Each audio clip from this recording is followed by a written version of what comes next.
So this is the finished bulldog. So this is mainly using pastels and pencil. So in this tutorial I'll show you how I did it.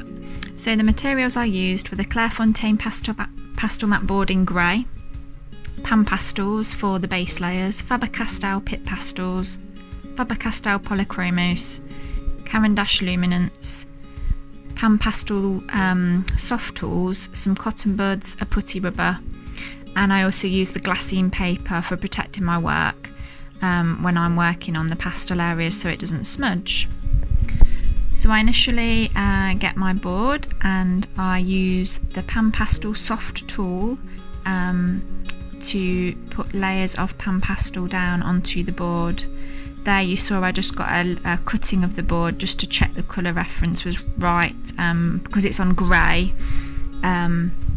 which I actually find easier because it's a mid-tone. It's so much easier to then put the highlights in.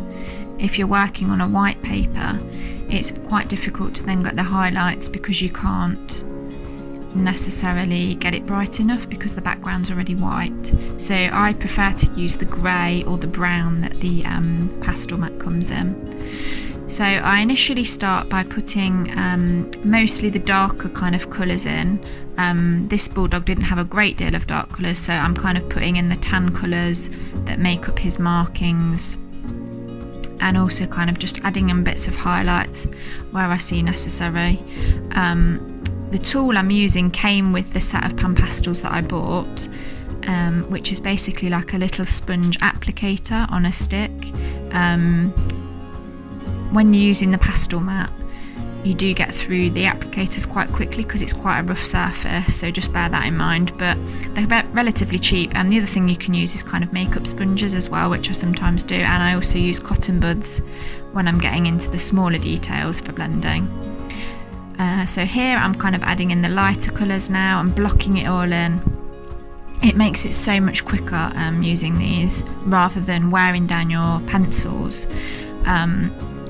And it does feel like you're doing more of a painting. So I'm blocking in all the highlights with the Panpastel. I think this is the kind of off-white colour. And you'll see sort of, I know it's on a time lapse, but it is really quick to get these initial base layers down, and it blends really, really lovely onto this Pastelmat board. It's by Fontaine. They do it in pads, they also do it in sheets, but I prefer the board. I feel it is smoother than the pads, even though it's supposed to be the same. I do feel it's a little bit smoother. So I just buy big sheets of it, and then you can just cut it down to the size that you're working on. There I'm kind of blending the two colours together. So the Panpastels do come in loads of different colours. I only have a few of them, but you can actually mix them, so you can mix them onto just a standard paper, like almost like a palette, which I think is why a lot of oil painters actually get on with them, because it does feel like you're painting as opposed to using pencils. So you can blend them really lovely, and kind of mix the colours before you put them onto the pastel paper. So now I'm kind of going back over everything. So I've got my initial layer and I'm now going over the top with some highlights. Again, just kind of, when I'm looking at the reference photo, I'm kind of squinting my eyes just so I don't get caught up in all the details. So now I've kind of got the initial base layers. I'm using the Faber Castell Pitt Pastel pencils. I think I have the biggest set, but they don't have loads of colours like you would in coloured pencil, but again they can be blended together to create different colours. So here again I'm not going into loads of detail at this stage. I'm just going to go over again and create shadows, highlights, really concentrating on the tonal values of the piece as opposed to all the nitty-gritty details.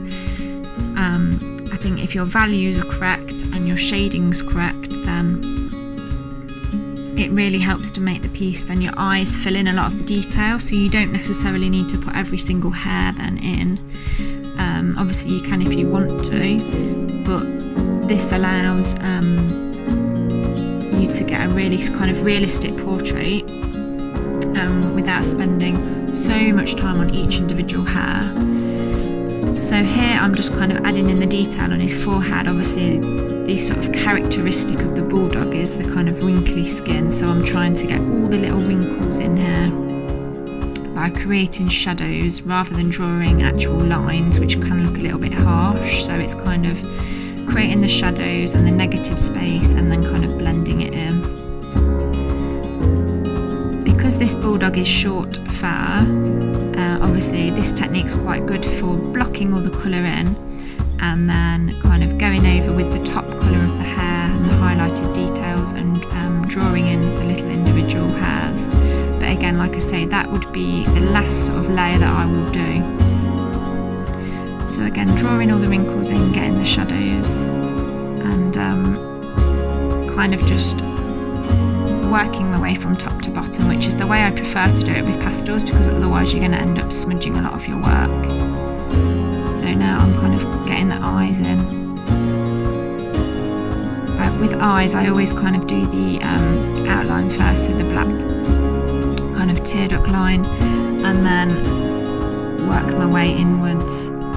I'm using the black to create the shadows around the pupil, and then the dog had kind of a brown, so I'm adding that in and kind of leaving the highlighted area. In the reference photo it looks like the dog's maybe looking at a church or a building, so I kind of wanted to try and capture that in the eyes. I favour the Pitt pastels when doing kind of eye detail and fur detail, because they are quite a hard pastel, so they can be sharpened relatively sharp. You'll find a lot of pastels are so soft that they can't be sharpened, so when you're kind of working on a smaller scale like this, it's quite difficult to get the finer details. However, these pencils are really good for that, and they do sharpen. I tend to sharpen in a normal sharpener or use my craft knife, but that can be a little bit fiddly sometimes, so I tend to just use the normal sharpener, and they come up quite nicely. Some of the other brands I have, they are a little bit soft, so they're great for like the base layers, background colours, blending, but when you get to the finer details like what I'm on now, it is quite difficult to get them sharp enough like you would on a coloured pencil. So here I'm just kind of adding again the wrinkles around the nose line, because again it's short fur, not adding too much detail in, just shadows, highlights, definitely concentrating on the values, and then just a little nod to the short hairs by adding in extra details.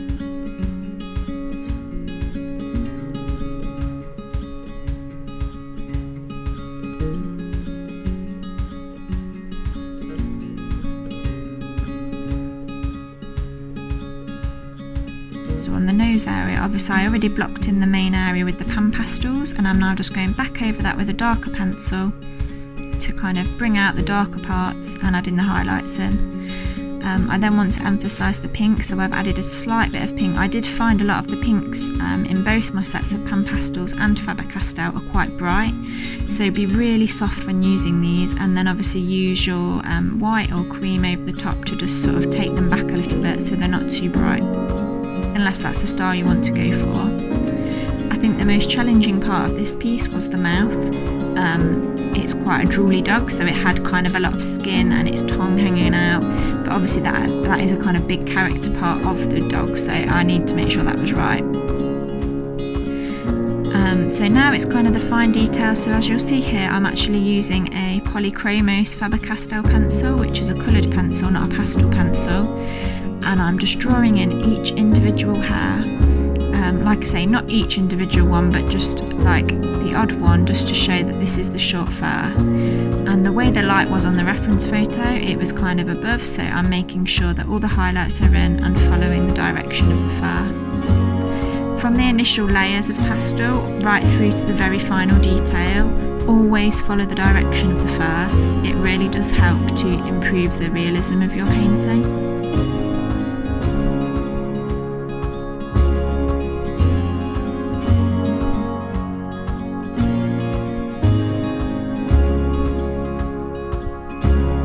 I'm using a mixture of Caran Dache Luminance and Faber Castell Polychromos, and also a few of the Derwent drawing coloured pencils as well. Please bear in mind though, if you are doing a mixture of pastel and pencil, it's fine to put pencil over pastel. you can't do it the other way around. So once you've put your layer of coloured pencil on, it is very difficult to then go in with pastels, and it won't work and you'll get really frustrated. So make sure that once you start using the coloured pencils, you've got all the pastel down that you want to do. So it is very much a sort of final detail, because it would be very difficult to do it the other way around. I just like this technique because there's some of the colours, like I say, that I can't achieve necessarily with the pastels. And there's some of the greys that I really like in the Luminance, the violet grey especially, that I've kind of wanted to add in and incorporate into this.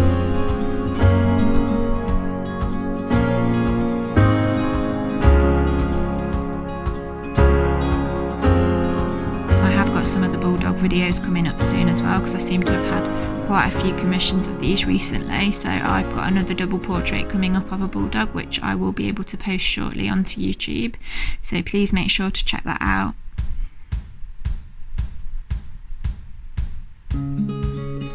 So once the base layers are down again, I'm kind of going in with the light hairs on the top, making sure that I keep in the direction of the fur and use small strokes. Obviously the stroke length depends on the size of the fur at the time. So this is quite short fur, so you make sure that your strokes that you're doing are short, and that will enable you to capture the quality of the fur and kind of create that realism look to your portraits.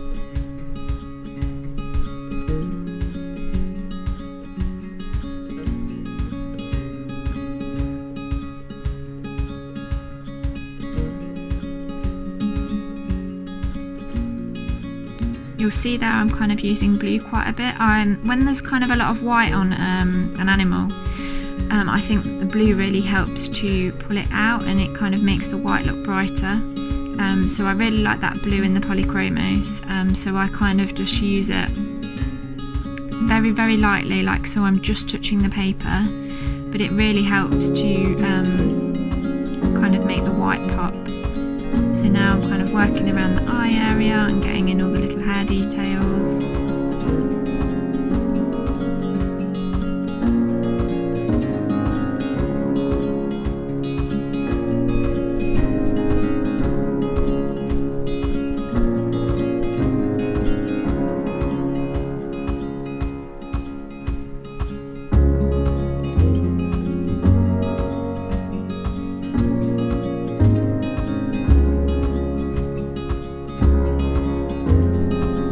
See, I've kind of put in all the white hairs around the eyes, so again that's kind of the last thing you would do, so don't concentrate on these when you initially start drawing. Just kind of squint your eyes a little bit and look at the values of the piece. So we know that the top of the eye has got a kind of darker area, so I went in with the like darker shade and then blended it out to the tan colour to the left, and then as you get towards the final layers you then apply the hair detail. This way you don't get too confused with adding in too many colours at the beginning. You're just focusing on the values. I know I keep repeating myself, but I just think it's so important to get the values right, because then even if your colours are slightly off, or you want to maybe alter the colour slightly from the photograph if it's overexposed or something, that way it will really help to bring the portrait to life. So kind of bringing a little bit of a pink into the nose. The photo maybe doesn't show this, but on the computer it's kind of quite pink around the nose and around the muzzle.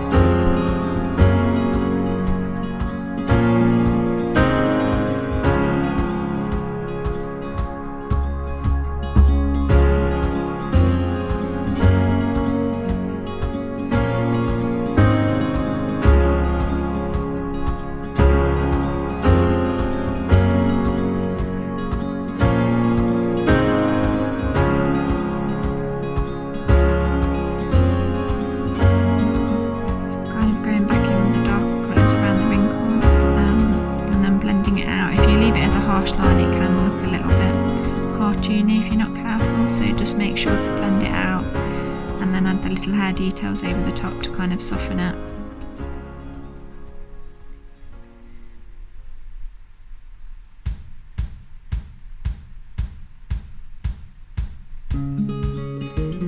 You'll see I keep flipping back to the top again because I kind of put my highlights in and then I realised that maybe it's not bright enough at the top, so I kept kind of adding a bit more white into it. So on the nose, obviously I got the initial base layers down. So now I'm going back in and back over the dark areas with the Faber Castell Pitt Pastel in black. Kind of going over the darker areas and then blending out with a cotton bud, or you could use your finger. Now going in with the smoky brown and kind of going over the highlights, again blending it out in between each layer to ensure that you get the most out of the tooth of the paper. Adding in the little white highlights for the kind of wet look that he had.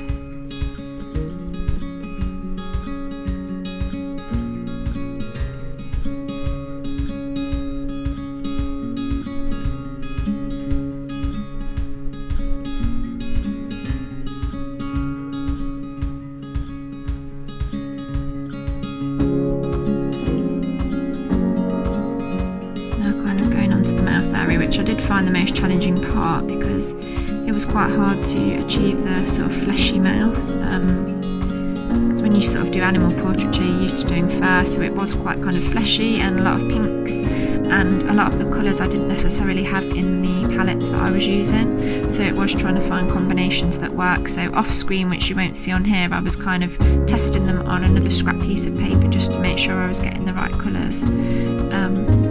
Because I didn't want it to be kind of too pink and take over the portrait.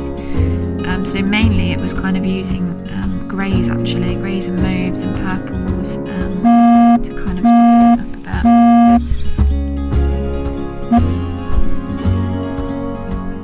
Kind of going over with the outline just to get the edge of the lip. I kind of sometimes flip the paintings when I'm struggling with an area, so that's what I'm doing there, just to get the direction right, and I don't want to smudge any of the work.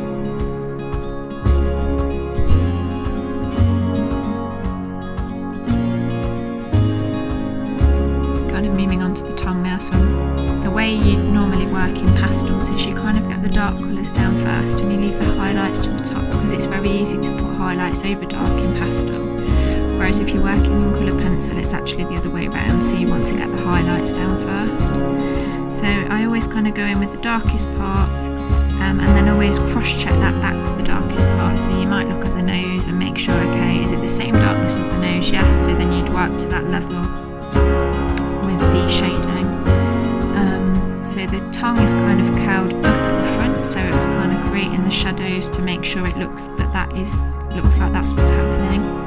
So kind of lots of greys and blacks at the bottom of the tongue to ensure that it looks like it's flipped up at the front where the highlight would be.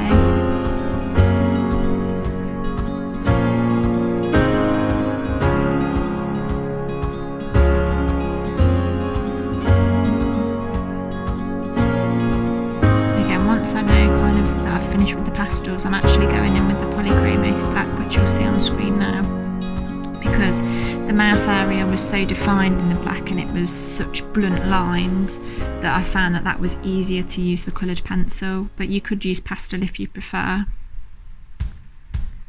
Just kind of sketching in between the teeth now. So I find with teeth you don't really want to draw the teeth out with an outline. You kind of want to colour in the negative space around them and then the teeth will appear, because otherwise they can look a little bit like they're just stuck on the page. So just focus on the gum area and just blocking out the highlights of the teeth. And I then went over the teeth with like an ivory colour just to take it back a little bit.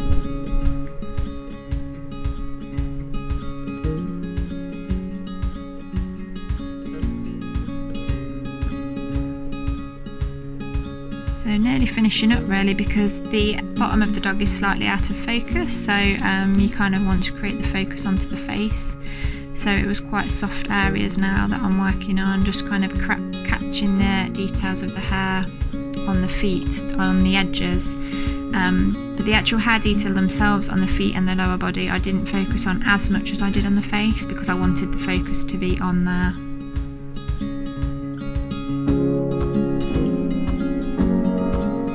So that is the finished portrait, and I'll kind of show you it in a bit more detail now. So I hope you enjoyed watching this video. Please comment below if you have any questions, and I'll also put a link in the description to all the websites that I get my materials from. Thank you for watching.